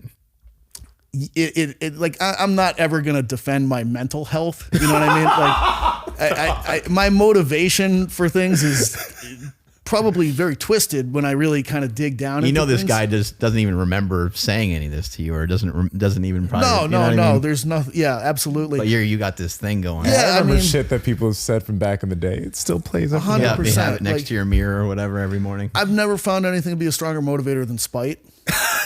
I haven't. I really haven't. Like, quote. And I think coming from a long stock of Irish genetics, it's probably a lot of people for a long time motivated by just like a whole fuck you kind of a vibe. You know, I can even see it with my son immediately. Like, it's like he can tell I don't want him to do something, and he literally can't help himself. He's going to do the exact thing. Oh, it's great when they look at you and then they do it. Like, Yeah. you just told them not to do it, and they do a double look at you, and then they do it. You're like, Take a look. Yeah. But like, I can are you literally, crazy? I can see the parts of my brain working in his brain, in his face, while he's about to do a complete fuck you move to me. And it's just like, listen, dude, I know that you're going to do this thing. Like, I know that you can't even help hit him it with a right now. single leg or double leg. I mean, kids will make you, all of the things that you were like, I can't imagine somebody doing this. How could a human ever? No, you quickly get to the place. Oh, I totally get it. But it's, I know from myself. He's not lying. He's not lying. It's like being like, what's the need? What's the drive? Like, I want to prove people wrong about me. You know, that's a big one. Oh, you think you know me? You think you know my limits? You think you know what I'm capable of? You think you can do more than me? You're just another human. I'm a lot like you, and I know that I have the ability psychologically to dig into some ugly places for a long time. I will go in a damn foxhole for years just to show you I can do what you've done and more. And so why? I don't know. Like, that's like, I look at life, and life has a lot of fuck you to it. It really does. Like, in New York, I see it every day. Yes. You know? New York. And I accept it. And I'm like, hey, anything that's going to help me kind of push something, I'm fine with it. New York City's crazy. It really is. Like, it shouldn't work.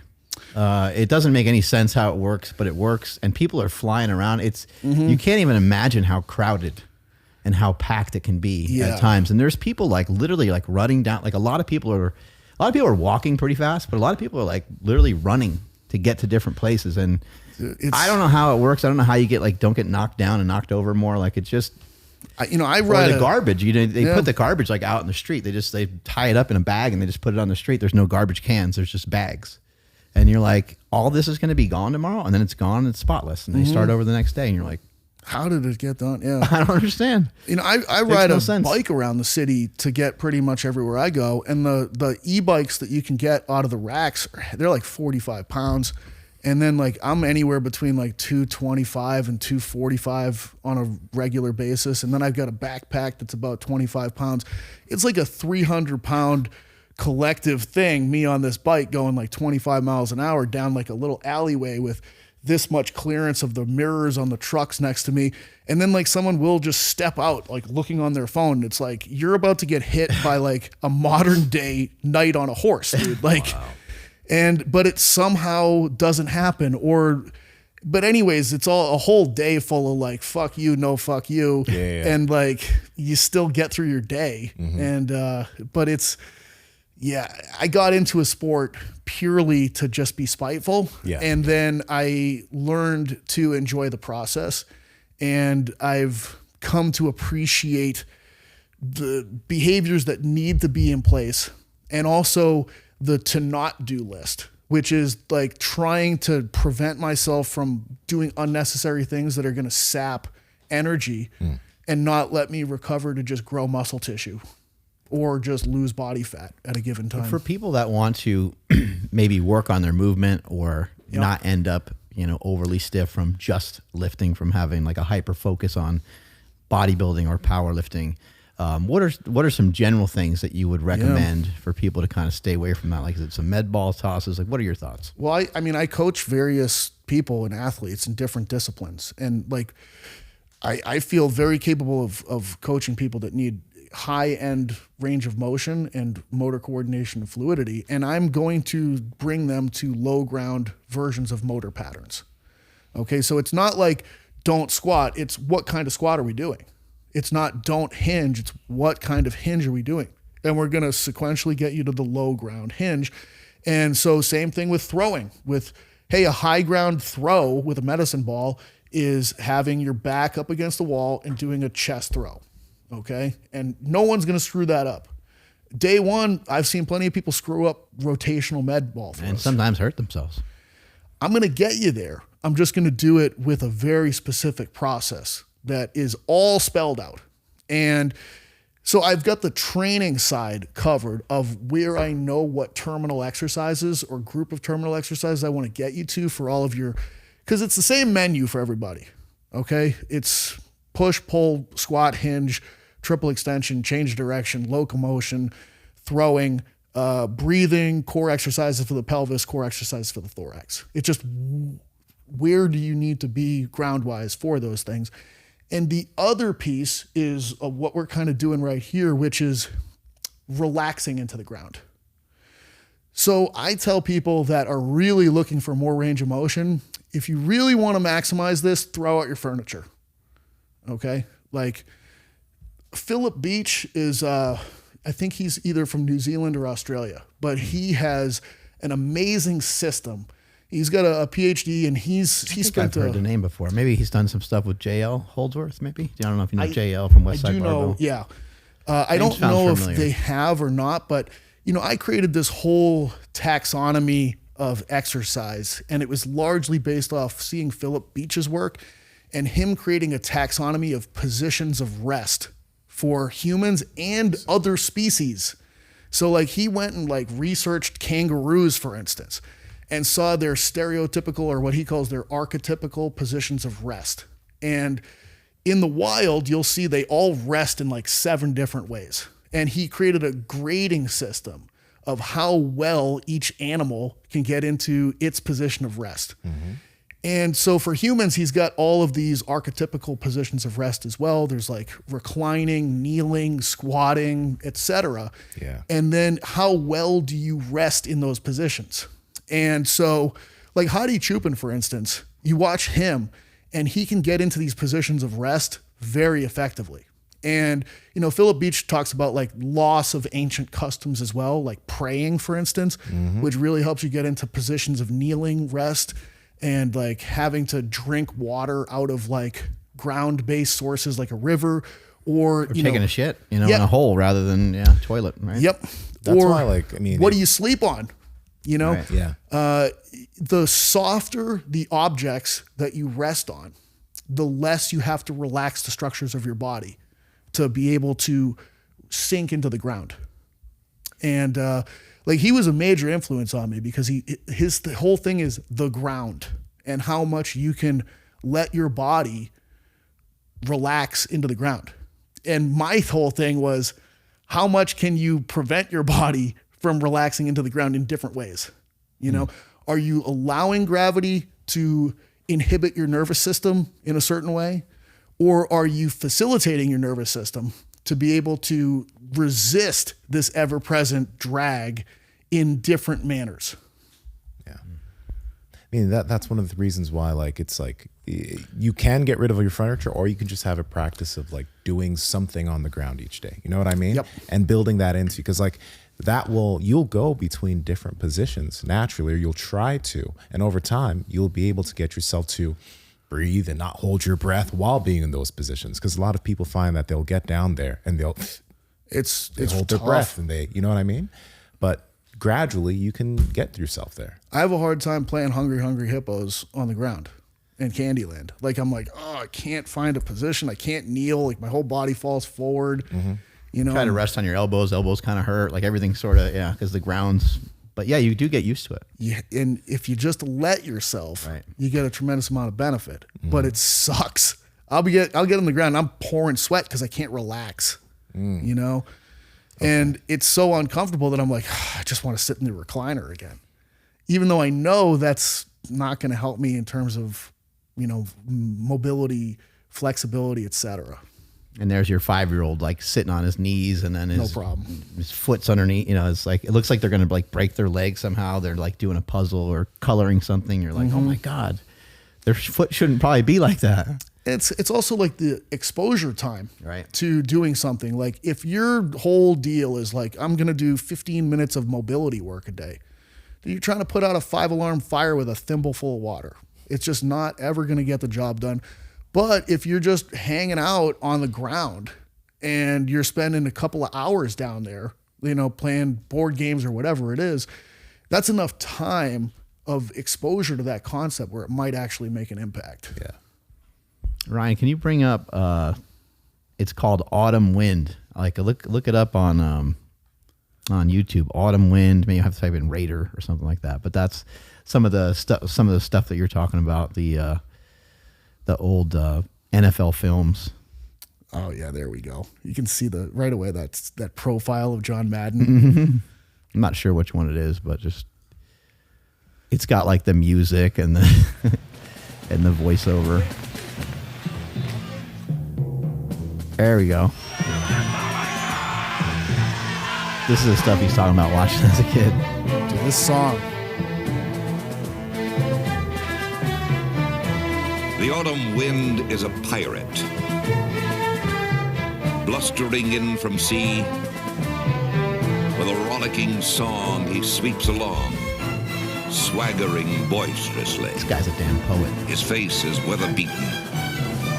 He wears a hooded sash. with a silver hat about his head and a bristling black mustache. He growls as he storms the country, a villain big and bold. And the trees all shake and quiver and quake as he robs them of their gold. The autumn wind is a raider, pillaging just for fun. He'll knock you round and upside down and laugh when he's conquered and won. There you have The hairs. it. Yeah. That's really cool. So what, was this a show? No, or was it? it's really weird actually. There's the Sable brothers, Steve Sable being one of them. The Sable brothers basically made the NFL. I think they made the NFL because they made stuff like this and this high level production, the highest level of cameras that you can imagine at the time. And they created NFL films and they just documented all the games and they try to do sideline stuff where, or not sideline, but they try to microphone the players and like all that stuff and having people like that, just, I guess, basically making the NFL theatrical. Got it. You know what I mean? Like making it like, that's like pretty dramatic with the music and showing John Madden coaching and all that stuff. And again, that was kind of my childhood, like coming home from school and watching that with my grandfather. And he was just a tough old bastard too. He like kind of personified, I feel like that whole thing. And so, yeah, like growing up with that thought process and just wanting to be an animal at the highest level Right. for as long as I can remember, it sets a tone for your life. What do you have to do bodybuilding wise? Do you know what your like mission is? Like, have you competed recently? Has anyone said, hey, you gotta, get your waist smaller, your legs bigger, or? Yeah, I think that I started it at 43. So it's kind of like, there's limited time here with this whole thing. And the feedback I got immediately was like, it was kind of like, you got an athlete's back. Okay. And I was like, what does that even mean? It just is like lacking that big lat sweep that you see at the high level where these guys' lats are just like hanging like curtains off the side. Yeah. And so for me, it's like lat width and arms because it's like the leg development's been there for decades. Yeah. The thickness in terms of like mid-back spinal erectors, all that stuff, it's like that box is checked. So it's literally just the most beach meatheady kind of a program that I have to follow now because I followed such a like athletic go muscle program for so long that it's now like all the stuff that everybody trained initially that I didn't. It's very much the opposite of like now I just have like multiple arm days a week. Is your back training like a meme? The modern meme of like guy doing like single arm versus Dorian Yates doing the bent over row with the the blood and guts style. Like, are you doing like more isolation to try to get the lats to grow? I do both because Okay. like in reality, the big muscle that really gives you that width is the teres major. And just anatomically, that thing is going to work better with this sort of like frontal plane pathway, like the snow angel pathway. And there's not a lot of machines that are great with that pathway. So I do a lot of cable stuff that's going to be coming this way. And, I feel like that whole world of the single arm stuff, it's just gotten a bad rap because of people that are like trying to be so specific with you can crank the weight up there. You know what I mean? So I plan on training here too. Like I'll train hard. Like I don't know any other way. Like I'm going to push it as heavy as I can go. And so, I mean, if I'm doing single arm stuff, it's a lot of times it'll be 150 to 200 pounds in a hand and just trying to rip that thing. And it can look pretty psychotic, like. Is it something you have a hard time connecting, or do you not have an issue connecting? It's just a matter of like building the size. It took me a long time to find the connection with training back. Really, I feel like almost every couple of weeks, I'm like, oh, I finally figured out how to train back. The thing that's been It takes a long time to even teach someone how to flex their lats. And it's a weird thing because, like, I don't know, like, I think you usually think of lats being involved in like a row, right? And they are involved in a row, but like, if you put your hands on like a table and you just basically just sort of shove your chest up and articulate your elbows kind of down or drive your shoulders away from your ears, then your lats like kind of turn on, but it takes a long time to like know that, I guess. I've always been strong with pulling exercises. I mean, like years ago doing bent over rows with, 3-4 plates. And it's like, how could I not have a well-developed back? Like, if I do a seated cable row, it's the whole stack for, 10, 20 reps or maybe something. some of that's hitting your erectors, forearms, biceps. I think it was just a lot of other spread stuff. out. Exactly. Like I didn't really know how to just like nail lats. And I feel like it's very recent where I like really can hit it. And I will say, like I recently started training with the Voltra. I don't know if you've seen that thing. Sounds familiar. It's like a cable, electromagnetic cable. Yeah. And it's cool as hell because you can program it to make the eccentric heavier. You can program it to make the stretched part of the movement heavier. So I mean, I really do shoot for the exercises featuring more load and torque in the stretch. Yeah. So there it is. I've got that thing set so that it is. Oh, that's cool. It's 200 pounds of torque at the bottom of that hack squat. And so it's different than a band because a band is usually heavier at the top and lighter at the bottom. This is adding weight to the actual eccentric. So the two features I've got using in that video is eccentric overload. So I think I was making the eccentric 50 pounds heavier than the concentric. And then it's also set on something called inverse chains. So it's literally the opposite of chains. So as I'm lowering it, it's getting heavier and heavier and heavier until the bottom is the heaviest. And then it starts getting lighter on the way up. That's great that somebody created something like that because, if you think about lifting, you're kind of just wearing out the concentric, and the concentric is like the weakest thing. Like you got the isometric and the eccentric where the body is a little stronger. Yeah. I think for me, like hamstrings and back have been the two hardest ones. And that thing's really helped me with both of those because, I really like the 45-degree hip extension for training hamstrings because it's a high ground hinge to me. It's supported. And if I use the Voltra on it, I can make the bottom of the movement heavier. And so it's the research on muscle growth is kind of like the stretch position is key, but you also want to combine stretch with torque. And it's sort of, I think, exposed why squatting, hinging. What's torque? Torque is load times horizontal distance from the rotation point. So, when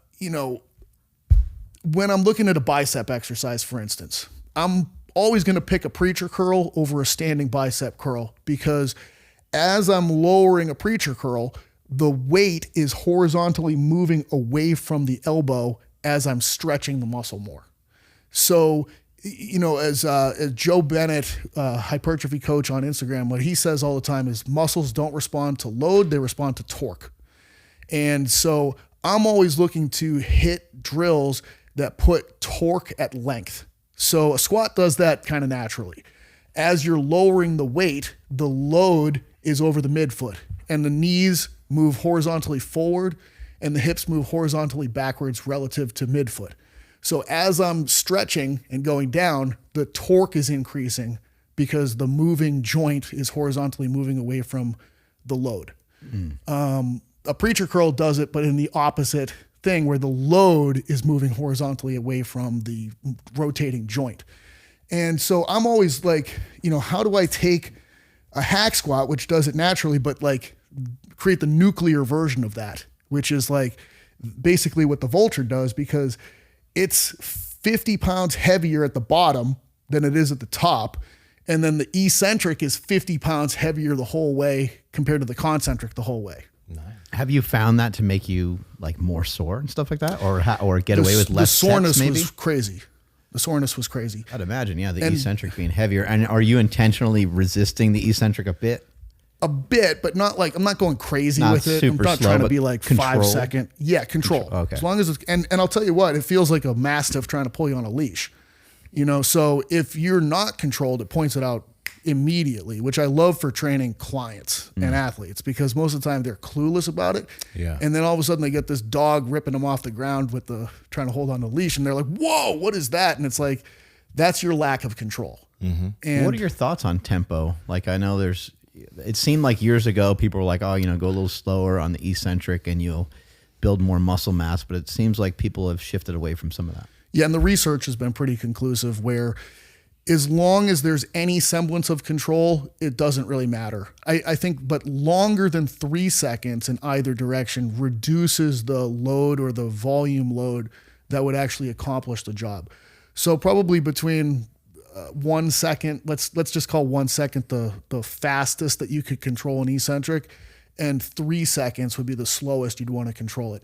There's no differences in the growth response between those places. So there may be a reason to do an eccentric to maybe build other tissue, maybe connective tissue, maybe from an injury or something like that? Or I would say that the worse you are at an exercise, the slower you automatically will go in the eccentric. Where you're like, ew, I don't know about this one. Especially if it's like too heavy, like in a squat, right? Yep. You're trying to resist because you're like, I don't know if I'm going to make this. So I think it's more just like your subconscious being really smart and like, let's not go too fast on this, like, danger, blinking red light kind of a thing.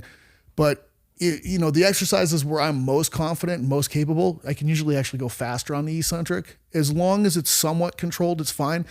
I think that you could skew towards a little slower eccentric overall because it's probably going to make you have to use less weight and you'll still get the same results. So all things being equal, I think load will ultimately increase likelihood of injury or problems over time. And if I can get the same results with less load, I'm probably going to go in that direction. But I think psychologically, it can be so boring and monotonous to like control the eccentric all the time. I hate doing it personally. Really?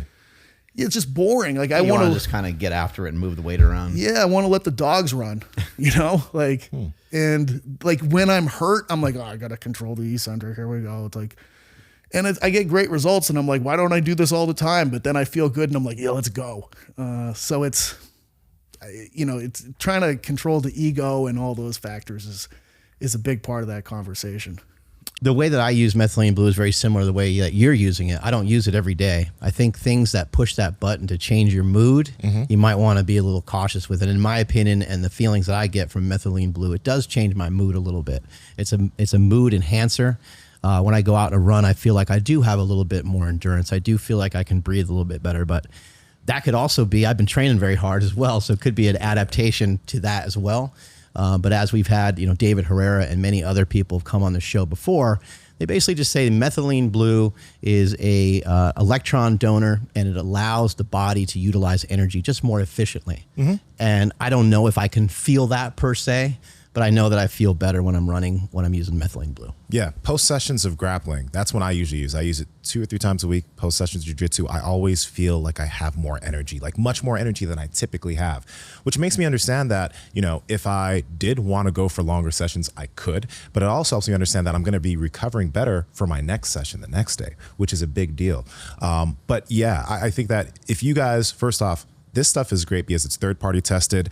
Methylene blue, in other sources like the stuff that you'll see on Amazon or like random websites, there's no regulation. So a lot of people have levels of toxicity from the supplement because it's not dosed correctly. And there are other things in that methylene blue. Again, this is something that is lab made. It's not, you know what I mean? So you got to be careful. And this is why we like using this stuff, because we know it's not going to mess us up.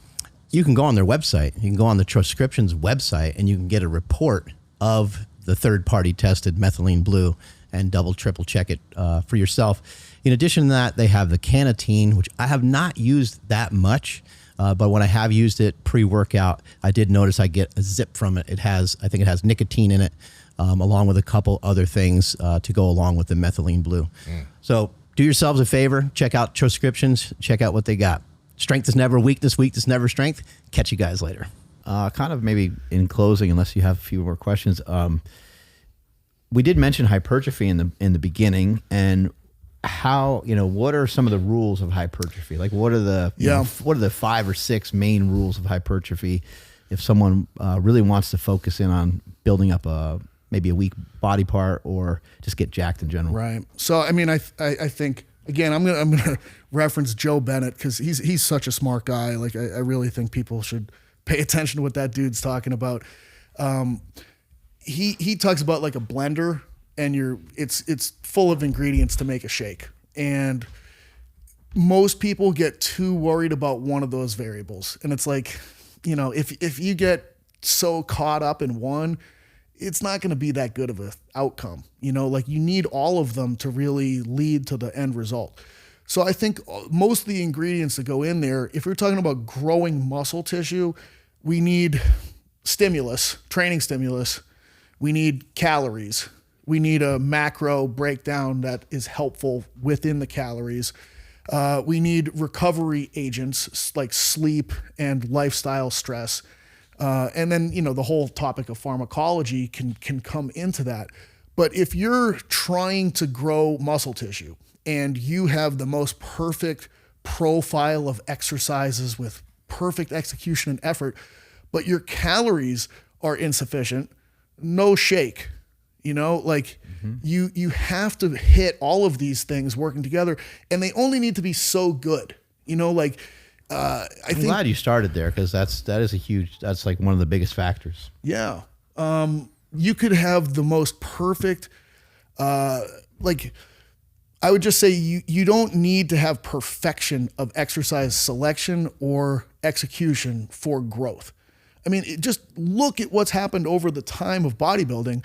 There's guys that have perfect technique. There's other guys not so great. There's guys that have done free weights, other guys that have done, there's a huge swath of potential training avenues. I look at the training side of things as a many roads to Rome situation. So you're just trying to get to Rome. That's the outcome that you're looking for from a training perspective. You could take this one, you could take the Menser road, you could take the Arnold road, you could take some other road, the Yates road. Like there's a million of them to take. I would say that there's probably some easier roads to take. Okay. Like the nice part is you could always switch it up and go with another one, but you got to find one that makes sense for you, for your psychology, for your physiology, for your life. There's a lot of factors, but you can rest assured that you can get there through effort, through load, through sets, through a lot of things training wise, you know, but best bet is probably some moderate road that works for more people than others. Like there's less obstacles on certain roads. Like 3 to 4 sets of maybe 2 to 3 exercises per body part. Something like, yeah, I think like Mike Israetel does a great job of laying out a framework of like, you know, minimum effective volume up to MRV and like in between things, and having a, you know, time for maintenance and a time for, you know, escalating volume. And I think that he's probably going to be a very effective guide for managing connective tissue, because to me, it's like there's a lot of roads that lead to Rome, but can you get there over and over and over again? From a training perspective, and not destroy your connective tissue and joints in the process. And so that's where, for me, I recommend doing things with more of a high ground exercise perspective. I want more support. I want more neurological feedback. I think that's going to be very helpful orthopedically. I want people to be able to hit their calories as effectively as they possibly can. I think there's a lot of ways to get there, okay? But I think if you're trying to do it with 2 meals a day and grow, that's gonna be really hard, okay? There's a reason most people are gonna go at least 4 meals, but usually 5 or 6 meals a day when they're trying to grow. It just, the logistics of getting in that much food is hard to do with smaller numbers of meals. Sleep, you know, if that's an issue, you got to address that. For a lot of guys, it's gonna be a sleep apnea thing. And if you can help yourself on that front, you're probably going to unlock this thing. So it's like a different factor for different people as the primary roadblock that's preventing you from being able to accomplish the thing. But I think aerobic fitness is another big one. Like, again, the full suite of bodybuilding behaviors to me: resistance training, step count, aerobic training, lifestyle factors, and pharmacology and diet. And if you have a clear one of those variables that is an absolute disaster, it's going to unravel the whole thing. Thank you so much for your time. I really appreciate it. Where can people find you? Well, my Instagram's a good spot. It's kind of got everything linked through there. If you go to the link tree in the bio, it'll take you to all my stuff. I got a bunch of things. Like if we click on that blue link there, you can see I'm about to start a hybrid course with Derek Hansen, who's Cool. So it's kind of like I want a Charlie Francis guy to be able to talk about how do we actually do real deal hybrid training. Like if you really want to be someone that runs, jumps, throws, cuts, and is jacked, like let's talk about it and let's give you a really clear cut way to do that. Turn you into a real mutant. Yes. And I'll tell you what, Derek's awesome. Like he's a great guy to talk to. Then, I'll look him up. I've got a bunch of other things. I teach seminars. That's like probably my favorite thing. I love getting there in person and really teaching the system, the methodology, the hands-on exercises themselves. Please people like contact me. Let's set something up for bringing me to a different place and getting a chance to teach the seminars that I do. I teach resistance training seminar, resistance patterns, athletic patterns, which is running, jumping, throwing, changing directions. And I teach control patterns, which is assessing people on a table, getting a sense of their body, their skeleton, what is preventing them from moving in a certain way, and what's the exact strategic pathway to unlocking their skeleton. You look at them on a table, going back to the relaxing on the ground type of thing. It's a whole 2-day seminar. You know what I mean? I really get into. You can assess someone probably pretty good just by watching them. Like if they lay down and they relax, right? If their feet turn in and the feet turn out, so on, right? I try to take the subjective out of it. I see. And I really measure the joints, and I also measure the shape of the rib cage because it's going to give me an idea of the overall bias of your organism. Is that where you start with the rib cage? I will look at your joints. And if you are shifted one way or the other from normal, I want to see why you're shifted. Why are you from left to right? No, I mean like hypermobile or hypomobile. Oh, okay. Yeah. Cool.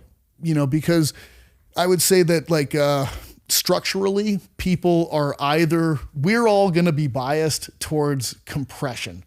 And then your more supermodel types that have a rib cage that's the size of like the cardboard on the inside of a paper towel roll, they're going to be biased in the complete opposite direction. And it's two different trajectories of working with skeletons. Because to me, movement is the skeleton.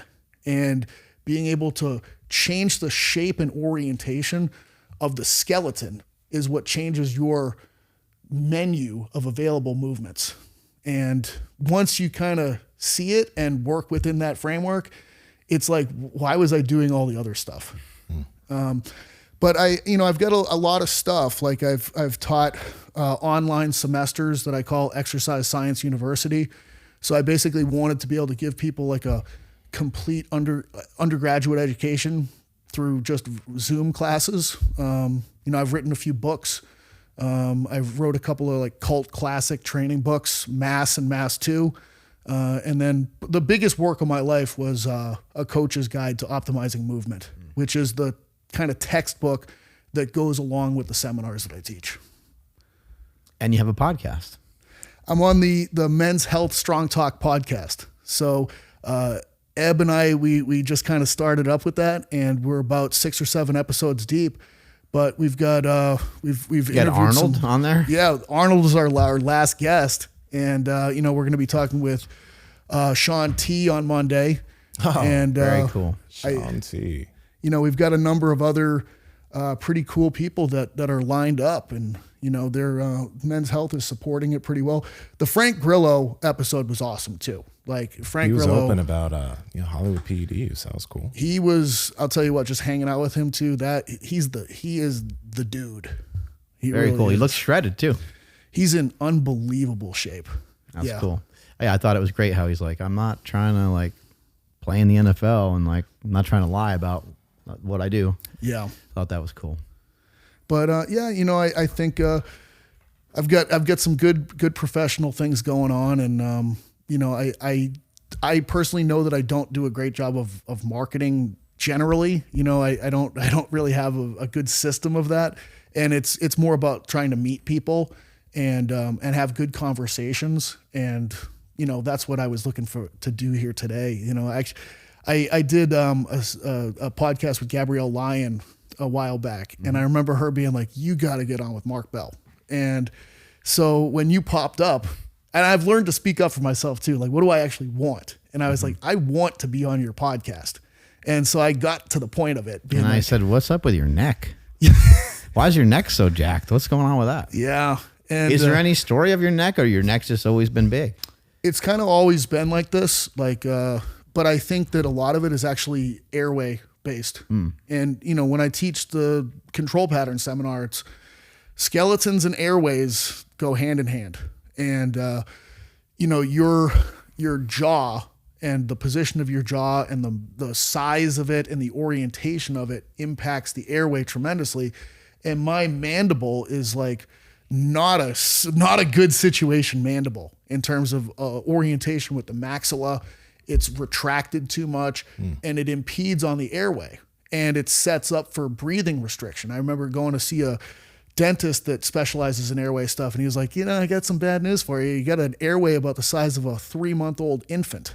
And he's like, you know, compounding that with already large neck, like you're going to have to use your neck so much to try to pull air into your body. So I think it's not a good situation. You know, I think that it's largely driven through that. And did you end up getting a mouthpiece or something? I do sleep with a mouthpiece, and I use mouth tape to try to force nasal breathing. Do you use a CPAP on your nose or no? The CPAP felt like I was like drowning in my sleep.